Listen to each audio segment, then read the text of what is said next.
Hello guys, welcome back. My self SK Agrawal. और आज अपन बात करेंगे खास तौर से देखो, जो एग्जाम है स्टेट एलिजिबिलिटी टेस्ट की, वो एग्जाम नज़दीक आ रही है। राजस्थान की बात करते हैं अपन खास तौर से, या फिर अपन बात करें मध्य प्रदेश की, जिसमें 6 जून को आसपास एग्जाम है। और राजस्थान के अंदर अपन देखें तो 26 मार्च को हो गई है। ठीक है, तो एक पेपर लेके आया हूँ। इस पेपर में से कुछ जो क्वेश्चंस है वो अपन यहाँ पर सॉल्व करेंगे अभी, सभी स्टूडेंट अपने साथ मिलकर। ठीक है, ये जो पेपर आप देख रहे हो, state eligibility test 2020 life science paper second, और कहाँ का है? महाराष्ट्र का है। ठीक है, इसमें अपन क्वेश्चन देखते हैं। सबसे पहले देखो,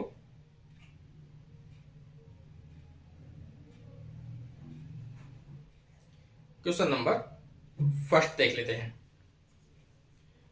you are looking at a specimen. ये देखो स्पेसिमैन, थोड़ा सा इसमें करेक्शन रखना भाई। स्पेसिमैन है विद ए कंपाउंड माइक्रोस्कोप। आपके पास में कंपाउंड माइक्रोस्कोप है। द ऑक्यूलर लेंस, मतलब जिसको अपन देखते हैं वो वाला ocular lens, has magnification of eight multiply, मतलब 8 गुना। And the objective lens has a magnification of 2x।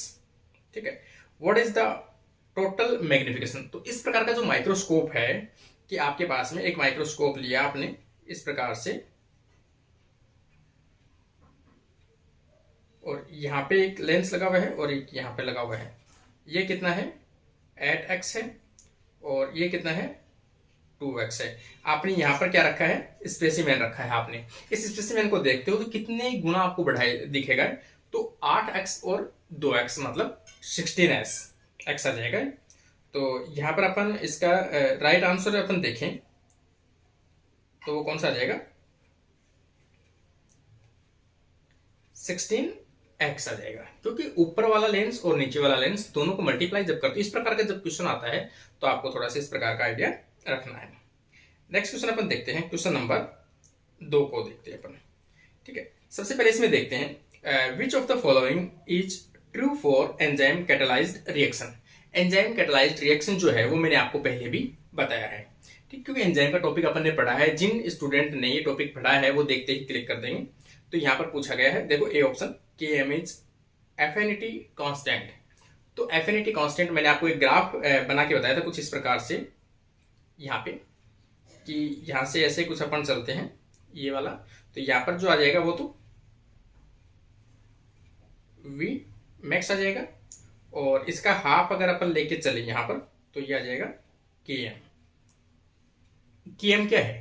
Concentration है इसकी, सबस्ट्रेट की। अगर के एम अपन कम करते हैं, इधर की तरफ चलते हैं के एम, तो के एम कम हो रही है। कम का हो रही है, इसका मतलब क्या है? एफिनिटी बढ़ रही है। यदि के एम राइट साइड में शिफ्ट होता है, इसका मतलब एफिनिटी कम हो रही है किसके? सबस्ट्रेट प्लस एंजाइम के बीच में। इसका मतलब के एम जो है वो एक कांस्टेंट है। कैसा है? Affinity constant. ठीक है, तो यहाँ पर ए में दिया गया है के एम इज एफिनिटी कांस्टेंट। यही इसका जो है वो राइट आंसर है। ठीक है, आगे दिया गया है V max can never be achieved. जबकि इसको अचीव कर सकते हैं कौन से वाले के? जो लाइन वीवर मेथड है। इसी को अपन ग्राफ को इस प्रकार से बना दें, ये तो नहीं, अगर अपन यहाँ पे देखें इस ग्राफ को कुछ इस प्रकार से अपन ड्रॉ कर दें यहाँ पर, तो ये अचीव हो सकता है। इसी को अपन क्या बोलते हैं? लाइन वीवर बर्क प्लॉट के नाम से जानते हैं। तो इसमें अपन इसको देख सकते हैं। ठीक है, नेक्स्ट क्वेश्चन अपन देखिए।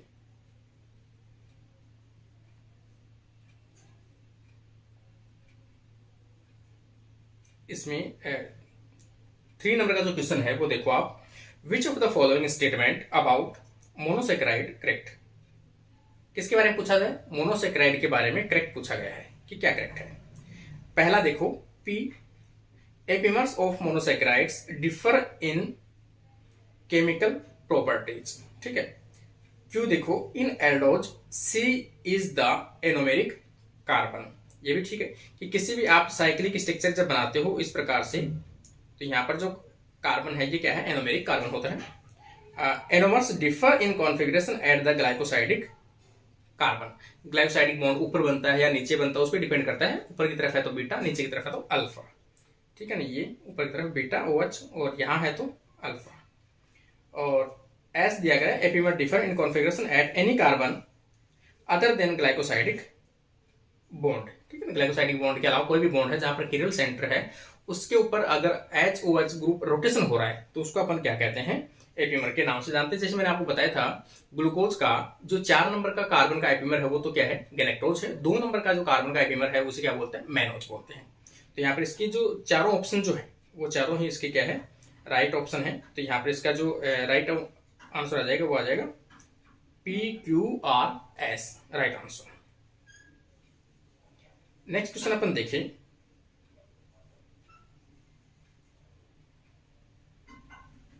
क्वेश्चन नंबर अपन 4 देखते हैं। ठीक है, इफ ए नेटिव या naive T cell recognize an antigen MSC molecule complex on a appropriate antigen presenting cell और टारगेट सेल। तो MSC मॉलिक्यूल होता है किसी पर्टिकुलर सेल्स के ऊपर क्या होता है, एक्सप्रेस होता है। MSC मॉलिक्यूल क्या करता है, किसी भी एंटीजन को ऊपर की तरफ एक्सप्रेस, अपन पकड़कर उसको ऊपर की तरफ एक्सप्रेस करता है। जैसे कोई सेल है, यहाँ पर MSC मॉलिक्यूल है, इसने एंटीजन को पकड़ा है और ये बाहर की तरफ एक्सपोज कर दी, इसे बोलते हैं एंटीजन प्रेजेंटिंग सेल। ये एंटीजन प्रेजेंटिंग जो सेल है, ये एंटीजन है, ये किसके द्वारा रिकॉग्नाइज किया जाएगा, तो यहाँ पर टी सेल के द्वारा रिकॉग्नाइज किया जाता है और इसको डिस्ट्रॉय कर दिया जाता है। ठीक है, तो पूछा है एप्रोप्रिएट एंटीजन प्रेजेंटिंग सेल्स और target cell it will be activated initiated. वो एक्टिवेट कैसे होती है, तो यहाँ पर ये देखा गया प्राइमरी रेस्पॉन्स, हमेशा प्राइमरी रेस्पॉन्स के ऊपर ही MSC मॉलिक्यूल क्या होता है, एक्टिव होता है। तो यहाँ पर राइट आंसर जो है इसका वो आ जाएगा अपना, ये आ जाएगा प्राइमरी रेस्पॉन्स। नेक्स्ट क्वेश्चन अपन देखें 5 नंबर। देखो इसमें कुछ क्वेश्चन जो है रामाचंद्रन प्लॉट से लिया गया है। रामाचंद्रन प्लॉट का वीडियो मैंने डाल रखा है यूनिट 1 के अंदर। Ramachandran plot describe for a particular amino acid, ठीक है, पर्टिकुलर एमिनो एसिड के लिए in a polypeptide chain strictly allowed angle of. देखो इसमें 2 प्रकार के एंगल पाए जाते हैं, एक तो होता है साई। तो देखो यहां पर अपन देखें सी, अल्फा सी और एक सी के बीच में, ठीक है, एक है अल्फा और एन के बीच में, इस प्रकार से है। तो सी और सी के बीच में जो है उसे तो साई बोलते हैं, ये साई।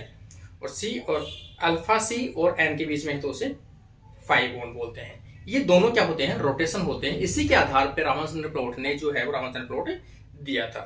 यहाँ पर दिया गया है कौन से एंगल जो है वो रोटेट होते हैं। तो यहाँ पर ऑप्शन में अपन देखें सी अल्फा डैश सी और C alpha C B bond और सी अल्फा सी। यहां पर देखो ये जो बॉन्ड है बी वाला, ये यहां पर राइट बैठ रहा है क्योंकि सी सी के बीच में साई बॉन्ड और सी और मतलब सी कार्बन सी और एन के बीच में यहां पर फाइव बॉन्ड, ये दोनों ही रोटेबल होते हैं, साई और फाइव बॉन्ड। तो यहां पर राइट आंसर जो है इसका बी आ जाएगा। नेक्स्ट क्वेश्चन अपन देखें, जैसे ये देखिए अपन, देखो एक डायग्राम ड्रॉ किया गया है, ये आप देख रहे हो। जैसे ग्लूकोज है, सबसे पहले क्या है, ग्लूकोज है, यहां पर ग्लूकोज से सबसे पहले ग्लाइकोलाइसिस होता है। ग्लाइकोलाइसिस से क्या बनता है, पायरुवेट बनता है। तो ये जो पूछा गया है इसमें ये पूछेगा कि इसमें जो ए है वो क्या है, बी है वो क्या है, सी है वो क्या है, डी है वो क्या है, कौन सी रिएक्शंस है। तो इसमें देखो ग्लूकोज से ग्लाइकोलाइसिस के थ्रू पायरुवेट के मॉलिक्यूल, 2 पायरुवेट के मॉलिक्यूल बनते हैं। तो पहला जो ए रिएक्शन है वो तो कौन सी आ जाएगी, ग्लाइकोलाइसिस। फिर देखो बी जो दी गई है यहाँ पर ये बी दी गई है। तो यदि पायरुवेट से कार्बन डाइऑक्साइड और वाटर का मॉलिक्यूल बने तो उसे अपन क्या कहते हैं, एरोबिक रेस्पिरेशन। दैट मीन्स ये क्या है, क्रेब साइकिल है, ठीक है ना। ये कौन सा है, क्रेब साइकिल, जो माइटोकॉन्ड्रिया में प्रेजेंट होता है। सी की अपन बात करें, लैक्टेट बन रहा है, तो क्या है, लैक्टेट फर्मेंटेशन है ये, ठीक है ना। और यहां पर देखो कार्बन डाइऑक्साइड और इथेनॉल बन रहा है, तो ये भी फर्मेंटेशन है, एल्कोहल फर्मेंटेशन है। तो इसके अकॉर्डिंग जो है राइट आंसर जो अपन देखें तो कौन सा आ जाएगा, देखो यहां पर अपन राइट आंसर देखते हैं। What are the A B C and D are about diagram. इनमें से डायग्राम में इनको आपको पहचानना है। देखो ए मैंने आपको बता ही दिया, ग्लूकोज से बनता है पायरुविक एसिड, तो वो क्या हुआ, ग्लाइकोलाइसिस, ठीक है। दूसरा बी मैंने आपको क्या बताया, यदि पायरुवेट से माइटोकॉन्ड्रिया में कार्बन डाइऑक्साइड और वाटर के मॉलिक्यूल बनता है तो एरोबिक रेस्पिरेशन होता है, और वो क्या है, ये अपन कह सकते हैं टीसीए साइकिल कह सकते हैं, क्रेब साइकिल कह सकते हैं। ठीक है, दूसरी चीज अपन देखें कि तीसरे में सी वाला जो ऑप्शन था उसमें क्या बन रहा था, उसमें बन रहा था लैक्टेट, तो यहां पर आ जाएगा होमोलैक्टिक फर्मेंटेशन, राइट आंसर। फिर जो डी है उसमें क्या दिया गया था, इथेनॉल बना हुआ था, तो यहां पर उसका राइट आ जाएगा एल्कोहल फर्मेंटेशन। इस प्रकार से इसका जो राइट आंसर है वो अपना क्या आ जाएगा, ये आ जाएगा, ए ऑप्शन इसका राइट आंसर होगा। इस प्रकार के क्वेश्चन देखो हमेशा आपको नेट में भी देखने को मिलते होंगे और सेट में भी देखने को मिल जाएंगे। नेक्स्ट क्वेश्चन अपन देखें, ये देखो भाई, ये क्वेश्चन जो है वो मैंने आपको पढ़ाया है, अभी न्यूक्लिक एसिड का सिंथेसिस पढ़ाया है, न्यूक्लिक एसिड का डिग्रेडेशन पढ़ाया है, तो मैंने आपको प्यूरिन का सिंथेसिस और पायरिमिडिन का सिंथेसिस दोनों का अच्छे से बताया है कि दोनों क्वेश्चन हमेशा रिंग डायग्राम, रिंग दी हुई होती है, उनमें से पूछा जाता है कि इनका फॉर्मेशन कौन से एटम से हुआ होगा।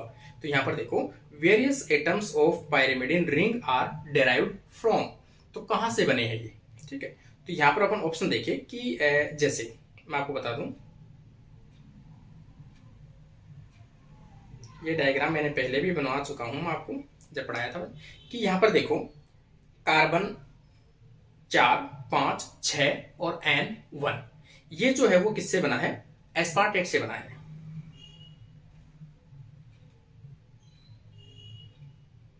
ये किससे बना है, एस्पार्टेट से बना है। दूसरी चीज अपन देखें यहां पर कि इसमें कार्बन नंबर जो 2 है वो किससे बना हुआ है, कार्बन डाइऑक्साइड से बना हुआ है। कार्बन डाइऑक्साइड भी कह सकते हो, बाइकार्बोनेट भी कह सकते हो, क्योंकि जब कार्बन डाइऑक्साइड वाटर के साथ मिलता है तो बाइकार्बोनेट बनता है। तो यहाँ पर ऑप्शन में दिया गया है बाइकार्बोनेट, देखो बाइकार्बोनेट दिया गया है, तो इसका राइट आंसर हो जाएगा बाइकार्बोनेट।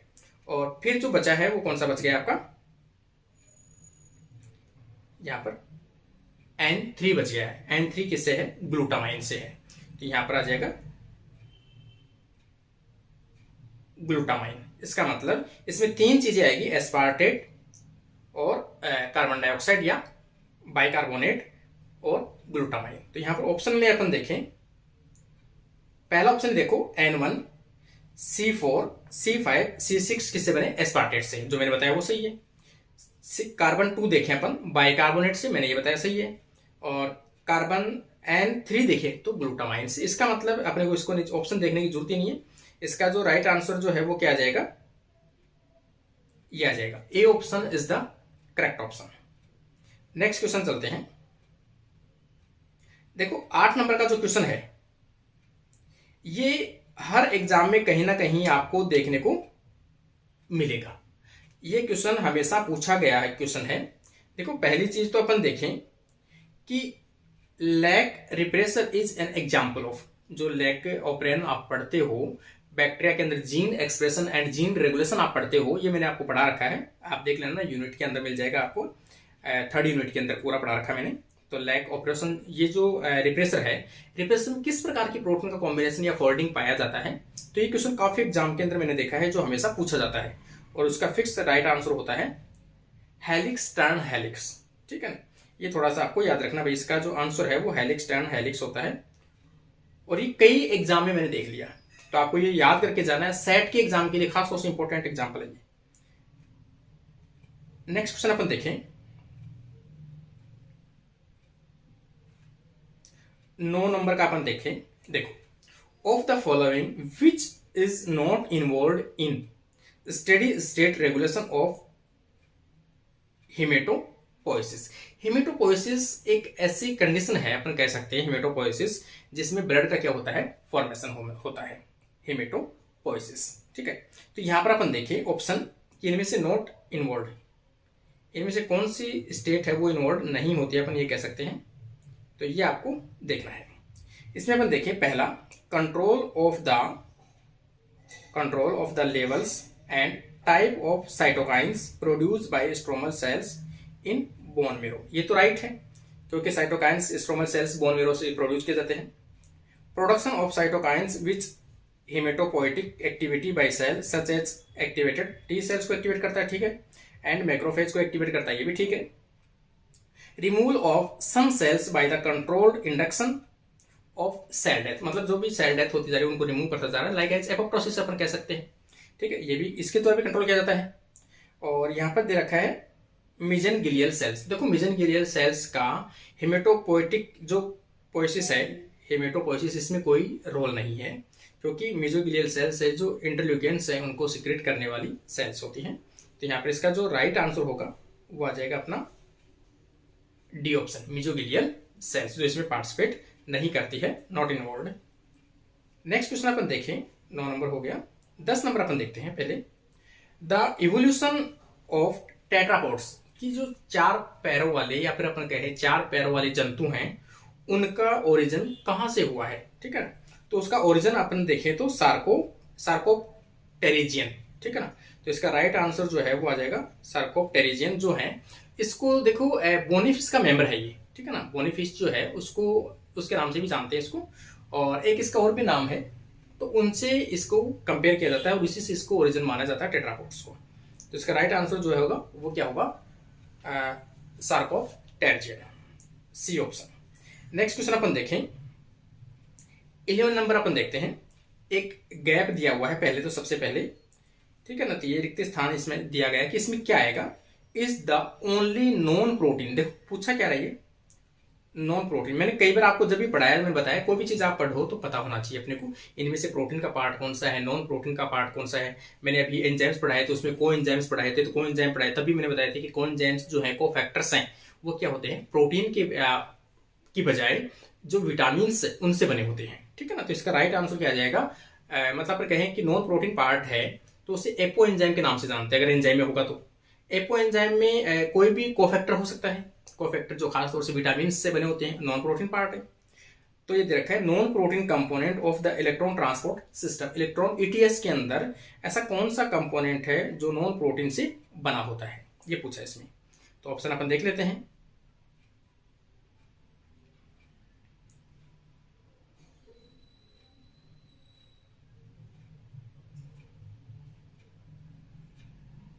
यहां पर देखो ऑप्शन आप, साइटोक्रोम प्रोटीन से बना हुआ होता है, एनएडी एफएडी न्यूक्लियोटाइड से प्रोटीन के कंपोनेंट इसमें इन्वॉल्व होते हैं, एफईएस कॉम्प्लेक्स, और एक और है इसमें को एंजाइम। मैंने आपको बताया को एंजाइम जो टर्म है, को फैक्टर्स है, वो हमेशा मोस्टली विटामिन के बने होते हैं। तो इसका जो राइट आंसर होगा वो कौन सा होगा, अपना डी होगा। ठीक है ना, को एंजाइम क्यू एंजाइम, को एंजाइम क्यू को 10 से जानते हैं, क्यू एंजाइम 10 के नाम से भी जानते हैं इस तरह से। ठीक है, नेक्स्ट क्वेश्चन अपन देखें, 12वें नंबर अपन देखते हैं। ठीक है, during the evolution of life, जब लाइफ का ओरिजिन हुआ था उस टाइम पर फर्स्ट फॉर्म्ड सेल, जो पहली सेल बनी थी वो किस प्रकार की रही होगी। देखो उनमें अपन एक चीज देखें, उनमें खुद भी फूड बनाने की कैपेसिटी तो नहीं थी। इसका मतलब कहीं ना कहीं किसी दूसरे के ऊपर क्या थे, वो डिपेंड रहते थे। अपने आसपास के जो इन्वायरमेंट थे उनसे न्यूट्रिशन को अपटेक करके और उनके द्वारा अपने जो रिक्वायरमेंट है उनको फुलफिल करते थे। तो इसमें देखो फोटो ऑटोट्रोप्स, ये तो नहीं था। ठीक है, सेकंड है सेप्रोफाइट्स, ये भी नहीं है। कीमो ऑटोट्रोप्स मैंने बताया खुद तो बना ही नहीं पाते थे, वो हमेशा दूसरों पे रहते थे।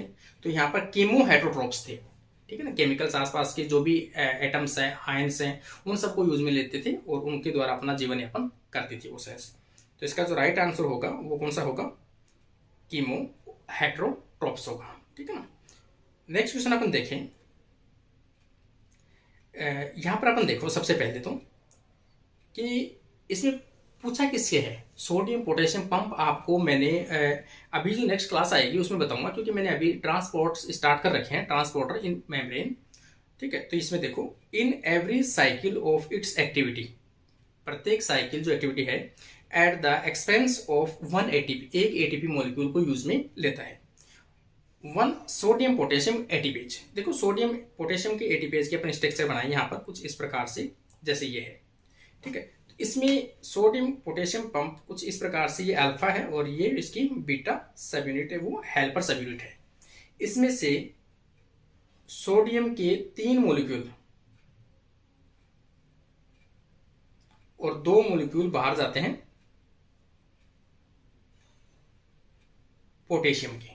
ठीक है, पोटेशियम के 2 मॉलिक्यूल बाहर जाते हैं और एक एटीपी जो है वो यहाँ पर इसको इन्वेस्ट यूज में आता है, मतलब एक एटीपी। तो यहाँ पर इसका राइट आंसर जो आ जाएगा, देखो पहले में तो 1 सोडियम दिया गया, मैंने आपको 3 सोडियम बताया है, तो इसका जो राइट आंसर है वो देखो 3 सोडियम एंड टेक 2 पोटेशियम। इसका राइट आंसर जो आ जाएगा वो आ जाएगा ये वाला, ठीक है, ये आ जाएगा इसका right answer B option, 3 sodium enter in neurons और 2 पोटेशियम एक्सपोर्ट आउटसाइड एक्सपोर्ट, ठीक है, तो इसका राइट आंसर आ जाएगा बी। नेक्स्ट क्वेश्चन अपन देखते हैं 14 number. During the evolution of life, जब लाइफ का ओरिजिन हुआ था, the first formed photosynthetic organism were, इनमें से फर्स्ट फोटोसिंथेटिक ऑर्गेनिज्म क्या हुआ होगा या किसका निर्माण हुआ होगा। ये क्वेश्चन देखो कई बार एग्जाम में पूछा गया है, वैसे हालांकि सिंपल सा है, साइनोबैक्टीरिया ही है। फर्स्ट ऑक्सीजन इवॉल्व, ये भी कह सकते हैं अपन इसको, देखो कई बार ऐसे पूछा जाता है ऐसा कौन सा ऑर्गेनिज्म है जिन्होंने फर्स्ट टाइम ऑक्सीजन को इवॉल्व किया था, ठीक है, तो यहाँ पर साइनोबैक्टीरिया है, जो अपन कहें 2 मिलियन ईयर अगो अपन कह सकते हैं, 2 बिलियन है, 2 बिलियन ईयर अगो किसका निर्माण होता है, साइनोबैक्टीरिया का निर्माण होगा। ये आपको जियोलॉजिकल जो साइकिल पढ़ोगे, स्केल पढ़ोगी, तब आपको देख लेना। पहला ऑर्गेनिज्म जिन्होंने ऑक्सीजन को इवॉल्व किया था, ऑक्सीजन को बनाया था, क्योंकि उससे पहले जो इन्वायरमेंट कैसा था, रिड्यूस था, ऑक्सीजन एब्सेंट थी। नेक्स्ट क्वेश्चन अपन देखें 15 नंबर का। देखो ये क्वेश्चन, इसमें 4 चीजें दी गई है और चारों चीजें कैसी है, इंपॉर्टेंट है, चारों चीजों को आप लिख ले रहा, अभी मैं आपको इसको डिटेल बता दूंगा। इनमें से एक कंडीशन पूछी गई, एक ही डेफिनेशन तो इसमें दी गई है, ठीक है ना। A phenomena in which animals adapted to temperate region. देखो टेम्परेट रीजन पहले तो आपको ये समझना होगा, टेम्परेट रीजन किसे कहते हैं, कि कोई भी अर्थ है, अर्थ के बीचों वाला इक्वेटोरियल जो लाइन है, उससे जैसे जैसे अपन दूर जाते हैं यहाँ पर और यहाँ से दूर जाते हैं, तो ये जो कंडीशन है, मतलब जैसे जैसे अपन कोल्ड इन्वायरमेंट की ओर तरफ बढ़ते जाते हैं, उसे अपन क्या कहते हैं, टेम्परेट रीजन कहते हैं। तो टेम्परेट रीजन में लाइट की क्या होती है, कमी होती है। तो ऑर्गेनिज्म क्या चाहता है, उस इन्वायरमेंट में सर्वाइव करने के लिए अपनी बॉडी की जो लार्ज पार्ट है, लाइक उनकी टेल है, ईयर है, नोज है, वो सभी चीजें क्या करता है, वो रिड्यूस कर लेता है, मतलब अपने वॉल्यूम को कम कर लेता है, जिसके कारण से हीट है वो ज्यादा से ज्यादा रिलीज ना कर सके, वो हीट को रिजर्व कर सके, क्योंकि लाइट की पहले से कमी है उनके पास। इसलिए लाइट को स्टोर करने के लिए अपने आसपास की जो बॉडी के पार्ट उनके क्या करता है, छोटे रखता है, शॉर्ट्स रखते हैं, ठीक है। तो ये देख रहा है, temperate region have shorter poorly developed year, उनके कान कम डेवलप होते हैं, छोटे होते हैं, आई छोटी होती है, हेयर्स और अदर फिनोटाइपिकली ट्रेट्स आर फॉलो। ये किसने कही थी, ये कौन सा रूल है, तो ये है एलन्स का रूल, ये तो आपको याद रखना है। ये जो डेफिनेशन है वो किसकी, एलन रूल की है, एलन लॉ की है, ये तो इसी में आ गया इसका आंसर। तो फिर एक लॉ है इसमें, बर्गमान लॉ, ये इसके जस्ट ऑपोजिट है। इसने क्या बताया था, इसने बताया था कि जो भी टेम्परेट या फिर अपन कहें टेम्परेट रीजन है या कोल्ड रीजन है, पोलार रीजन है अर्थ का, उनमें ऐसे ऑर्गेनिज्म पाए जाते हैं जिनकी साइज लार्ज होती है कंपेयर टू इक्वेटोरियल। मतलब जो एलन रूल है उसका जस्ट ऑपोजिट, समझ रहे हो आप। एलन रूल का जस्ट ऑपोजिट रूल किसने बताया था, बर्गमान। एलन ने क्या कहा कि जो कोल्ड रीजन होगा वहां पर ऑर्गेनिज्म की साइज छोटी होती है, उनकी एक्सटेंट जो पार्ट होते हैं वो छोटे छोटे होते हैं, जबकि इन्होंने क्या बताया, बर्गमान सिंह, साइज ऑर्गेनिज्म की बड़ी होती है। दूसरी कोप्स लॉ है, तो यहां पर ये कोप्स लॉ और एक है डेलो लॉ, ठीक है। ये तुम आपको भी इसमें बता दूंगा थोड़ी देर में, ठीक है। ये सिंपल सी लॉ है, आप खुद भी सर्च करके देख लेना, मुझे इतना वो एकदम कंफर्म नहीं हो रहा है, तो आप थोड़ा सा देख लेना खुद, ठीक है ना। इसको तो सर्च करके देख लेना, नेट पे आपको मिल जाएगा इस चीज। नेक्स्ट क्वेश्चन अपन देखते हैं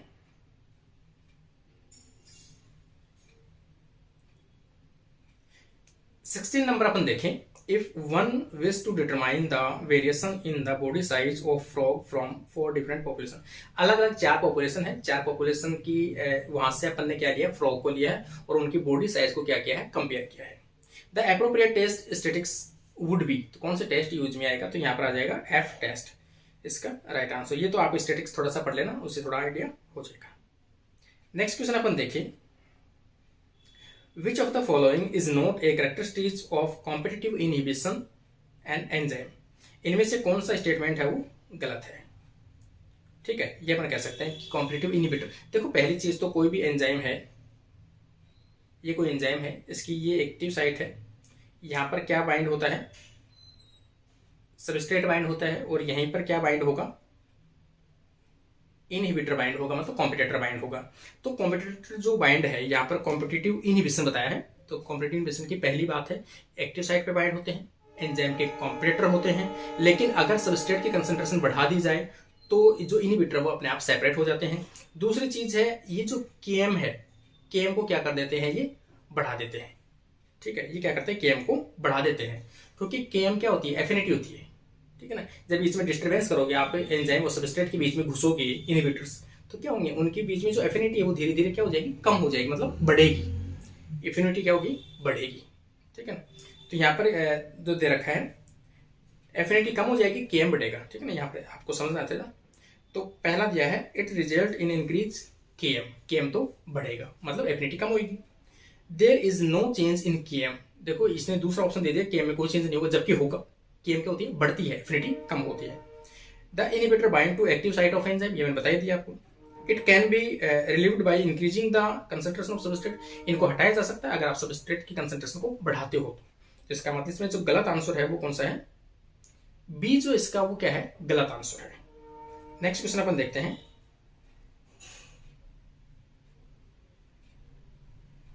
क्वेश्चन नंबर 18 देखते हैं। Sampling of a gene pool occur in sexual reproduction because, कि सेक्सुअल रिप्रोडक्शन में सैम्पलिंग जो है वो करते हैं क्योंकि not all gametes form zygote, सभी जाइगोट जो हैं, मतलब सभी जो गेमेट्स, देखो गेमेट्स बनते हैं लाखों करोड़ों की संख्या में बनते हैं, तो सभी गेमेट्स जो हैं वो जाइगोट बनाने के लिए रेस्पॉन्सिबल तो है नहीं, इसलिए पर्टिकुलर गेमेट यूज में लेकर पर्टिकुलर फर्टिलाइजेशन कर अपन जाइगोट डेवलप कर सकते हैं। इसलिए मतलब सिलेक्शन के लिए पर्टिकुलर जीन या पर्टिकुलर अपन कहें गेमेट को सिलेक्शन करते हैं, इसलिए यहाँ पर दिया गया है not all gamete form zygote, इसलिए सिलेक्शन करना पड़ता है। तो सैम्पलिंग इसलिए करते हैं जीन पोल में से, तो इसका राइट आंसर जो है वो आ जाएगा ए ऑप्शन। इसलिए अपन एक गेमेट पर्टिकुलर लेकर एक पर्टिकुलर एग के साथ में फर्टिलाइज करवाते हैं, इसे अपन क्या कहते हैं, सैम्पलिंग करते हैं। नेक्स्ट क्वेश्चन अपन देखते हैं। यहां पर देखो थोड़ा सा, दो स्टेटमेंट दिए गए हैं। पहला, a reaction is said to be spontaneous it is when it can be proceed in either the forward or reverse direction. ठीक है ना, स्पॉन्टेनियस हो सकती है जब वो आगे जाता है या पीछे जाता है, तो ये ट्रू नहीं है। ठीक है ना, ए spontaneous process can occur with a large decrease in entropy, जबकि कोई भी स्पॉन्टेनियस एनर्जी, स्पॉन्टेनियस रिएक्शंस होती है, स्वतः होने वाली रिएक्शंस होती है, उनमें एंट्रोपी हमेशा बढ़ती है, इंक्रीज होती है। तो ये भी इसका गलत है, तो इसका राइट आंसर जो है वो ए आ जाएगा। ठीक है ना, यहाँ पर ए आ जाएगा, ये वाला। नेक्स्ट क्वेश्चन अपन देखते हैं। यहाँ पर अपन देखें, exo erythrocyte schizogony in the life cycle of the malarial parasite plasmodium occur in.